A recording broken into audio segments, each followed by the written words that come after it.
Dancehall's most dangerous voice, Ninjaman, ruled with mic and fury. But how did the king of lyrical war end up behind bars, with an abandoned mansion and a crumbling legacy? Ninjaman wasn't just another name in the world of dancehall. With his sharp lyrics, stage theatrics, and attitude, he rose from being a poor boy from St. Mary to fame as one of Jamaica's most electrifying and feared performers. Behind the showmanship, he was a man whose personal demons ruled him, and his brushes with the law ultimately brought it all crashing down. In this deep dive, we trace the rise of Desmond Ballantyne, better known as Ninjaman, and unravel what happened to his fame, fortune, and family since they were caught in the crossfire of his success and self-destruction. Ninjaman, at the peak of his career in the late 1980s and throughout the 1990s, was considered one of the top earners in Jamaica's dancehall scene. His income came primarily from the high demands of his stage performances, sound system clashes, studio recordings, and overseas tours. During his most active years in the industry, he performed at major shows, including Sting and Reggae Sunsplash, as well as multiple international festivals, which earned him substantial appearance fees and booking charges. Although there are no official financial records, as none were ever made public, industry insiders and Jamaican entertainment analysts have estimated that his net worth during his prime was within the range of $500,000 to $1 million. This figure shows that his earnings were not just from music alone, but also from live clashes, dubplate sessions, and rumored side ventures, one of which includes a small-scale real estate investment. Ninjaman reportedly invested part of his earnings in physical assets, with the most notable one being a mansion that has since been abandoned, along with a fleet of his vehicles. He was known for living a flamboyant life, owning designer clothes, luxury cars, and frequently hosting large gatherings at his residence. However, despite his impressive gross earnings over the years, there's little evidence of long-term financial planning or sustained investment growth. Over time, as his popularity declined and legal issues began to mount, especially following his arrest in 2009 and eventual conviction in 2017, his income streams dried up. His music catalog did not yield consistent royalty payments, partly due to poor copyright enforcement and contract mismanagement, which was common in the Jamaican music industry at the time. Additionally, prolonged periods away from the stage and mounting legal expenses further strained his finances. In interviews, close associates have admitted that his financial state had dropped significantly, with only little to no resources left to support his legal defense and family obligations. Today, although his exact net worth is difficult to determine due to the absence of public financial records, estimates suggest that his current personal wealth is likely to be below $100,000, which is an unfortunate but common outcome for entertainers who rise fast without securing lasting financial foundations. Grab a seat and join us as we explore what his early life and teenage years were like. Desmond John Ballantyne, popularly known to the world as Ninjaman, was born on January the 20th of 1966 in the parish of St. Mary, Jamaica. His childhood was reportedly far from glamorous, as he grew up in a small community where electricity and running water were luxuries not guaranteed to be available. His mother raised him, and his early life was defined by hardship, resourcefulness, and survival.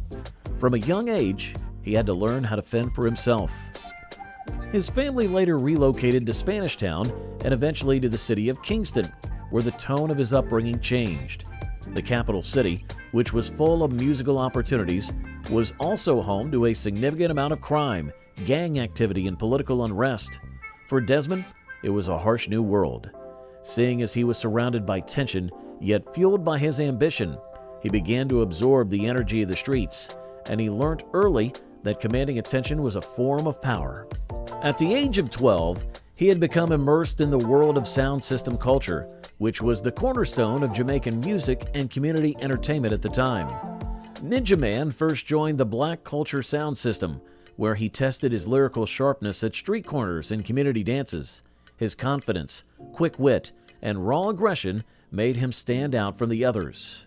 From there, he joined other notable sound systems, such as Kilimanjaro, which became a defining platform in his teenage development. In these circles, he honed his stage presence and lyrical skills, all while learning to ride rhythms, throw lyrical shots at opponents, and work an audience into a frenzy. His first stage name was reportedly Double Ugly, a name that conveyed a rough and unapologetic persona. But in changing his stage name to Ninjaman, he marked his full transformation into a dancehall warrior who carried verbal warfare, street credibility, and a magnetic yet unpredictable presence. Ninjaman's teenage years were not without personal battles. He was reportedly in and out of trouble due to his involvement in petty crimes and confrontations. However, even then, his talent was undeniable. The energy of Kingston streets, the pulse of dancehall, and his own unfiltered life experience together created an artist who dominated stages. This early period of struggle, sound system battles, and identity building created the template for Ninjaman's legendary rise, which is why we can't help but take you along with us as we explore his professional career and success. Ninjaman's career came to the forefront in the 1980s when he transitioned from underground sound system clashes to becoming a recognized recording artist. His entry into the mainstream was loud, aggressive, and impossible to ignore. Since he was already famous for his sharp tongue and explosive energy in live lyrical battles, he carried that same rawness and energy into the studio. His breakthrough came with tracks like Protection, featuring Courtney Melody. It was a song that not only topped local charts, but also became an anthem in dancehall history. Throughout the 1980s and 90s, Ninjaman released numerous unforgettable songs, including Murder Dem, Permit to Bury, My Weapon, and Border Clash, which solidified his reputation as one of the most feared and respected lyricists in dancehall. Apart from his delivery, his unpredictability was a feature that many admired about him. He could switch from violent and brave street anthems to socially conscious lyrics, often talking about gun violence, spirituality, poverty, and survival. He also created the image of the bad man DJ, which generally blended elements of gangster life with real-life street experiences. His performances were a delight to witness. They were sometimes funny, often threatening, and always intense. His audiences never knew what Ninjaman would do next because he stayed unpredictable. He might bring props on stage, stop a track mid-performance to insult a rival, or freestyle entire sets in response to the crowd's energy.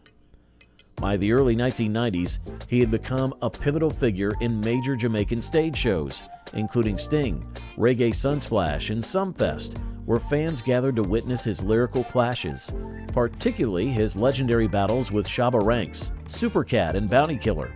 His success was not limited to Jamaica alone.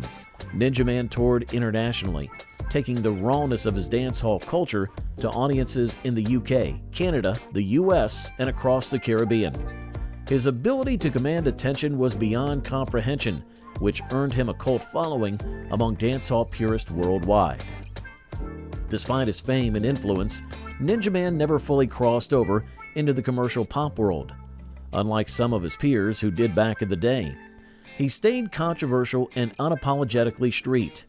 These qualities preserved his underground credibility, but sometimes limited his marketability, leaving his songs with a limited listening space. Even so, his contribution to Jamaican music is undeniable because he helped define an era of dancehall, influencing generations of artists from Capleton to Buju Banton to Vybz Kartel and beyond.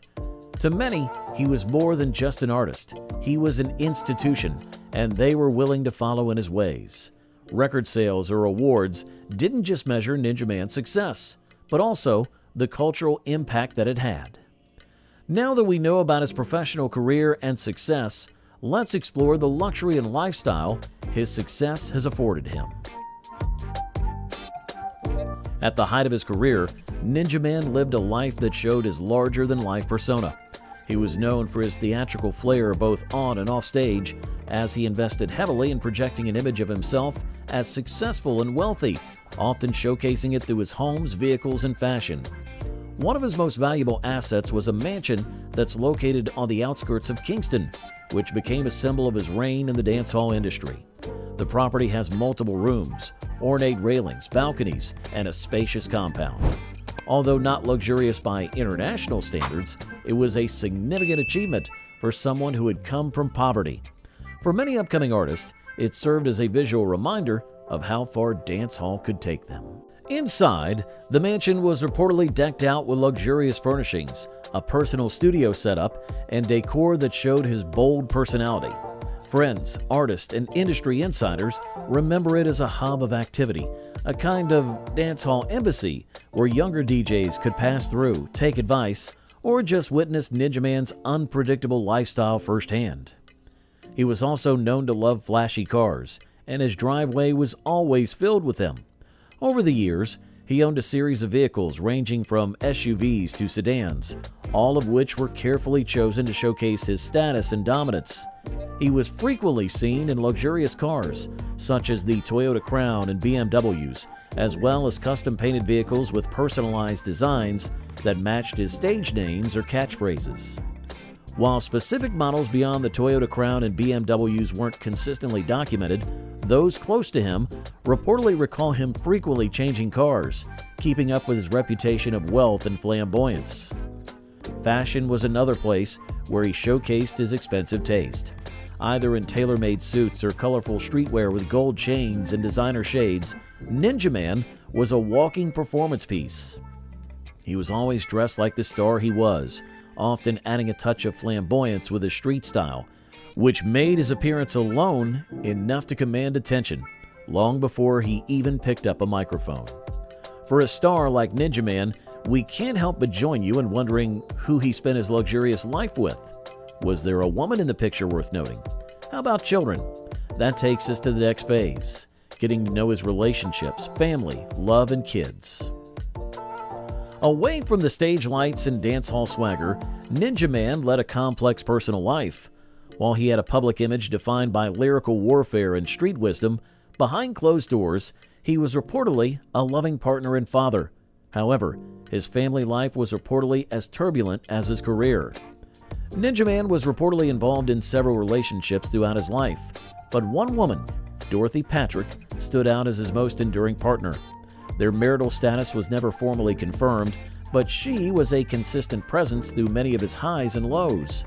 Dorothy was reportedly the anchor in his chaotic world. She was reportedly the one who provided emotional grounding and managed many aspects of his domestic affairs while he was busy shaping dancehall history. Friends and insiders have claimed that she was instrumental in holding his life together during his battles with the law and his moments of self-destruction.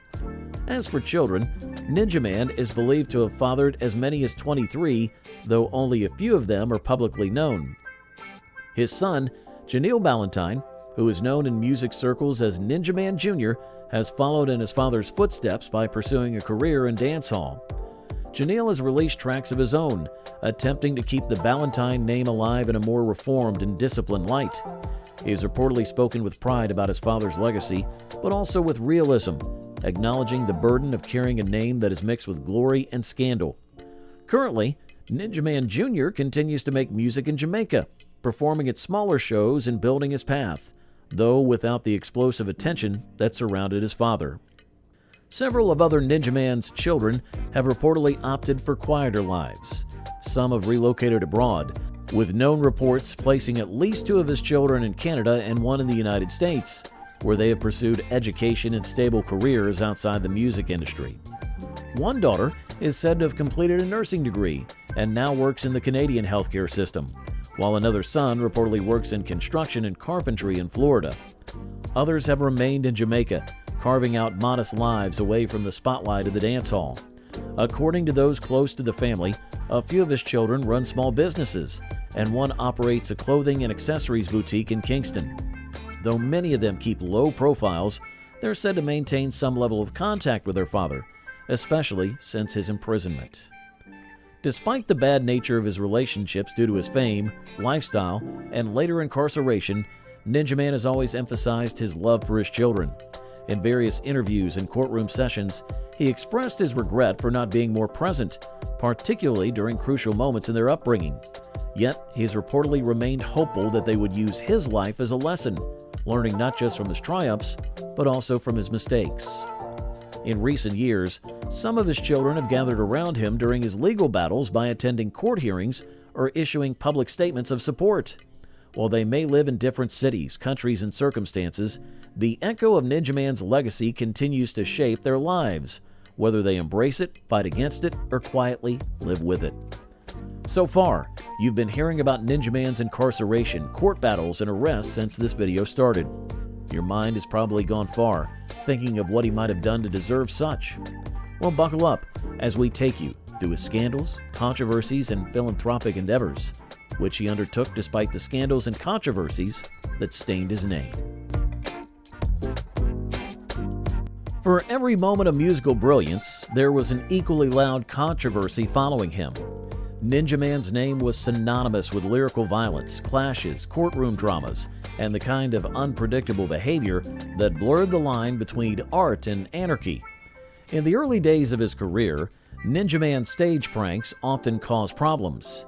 He would appear at shows, showcasing props that resembled real weapons and making fun of opponents with a savagery that made physical altercations a heartbeat away.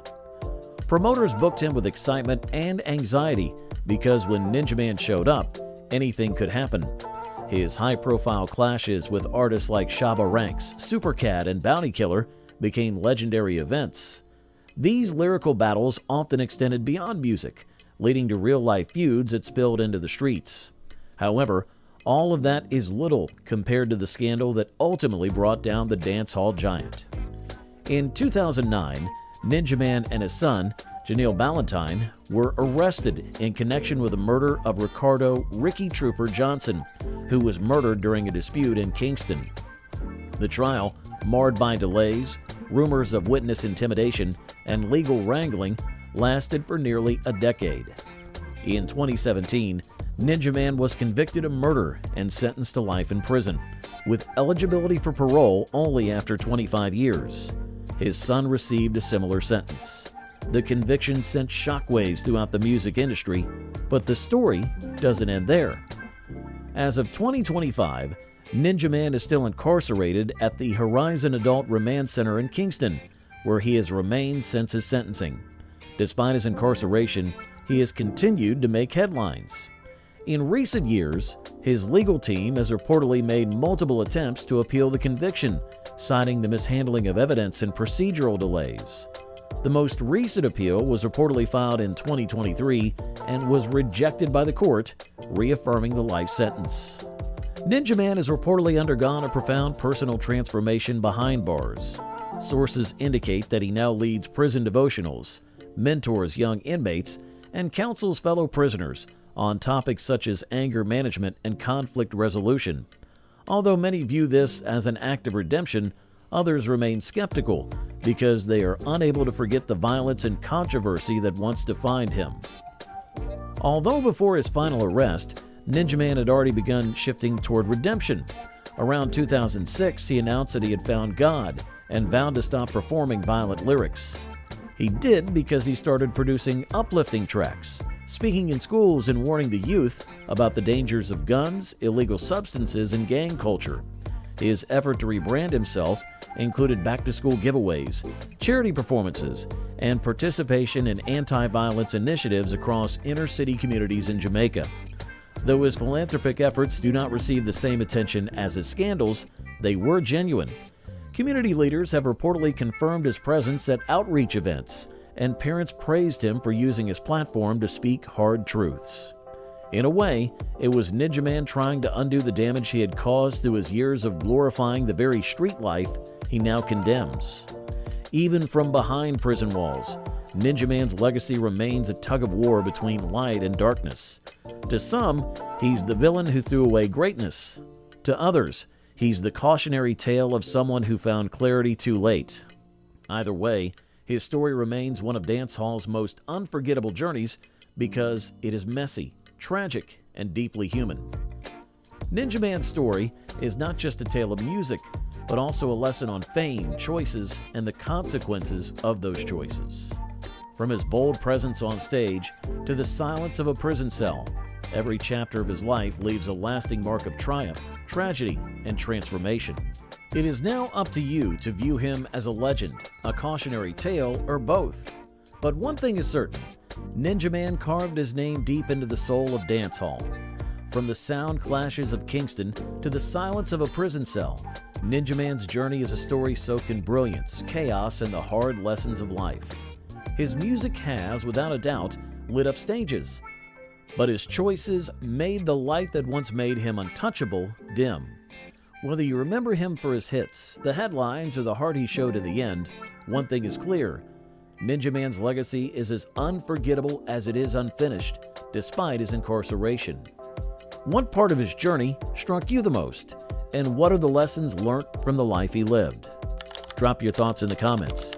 And if you enjoyed this video, like, share, and subscribe to this channel. Thanks for watching, and if you're ready for more untold stories, click on the next video on your screen.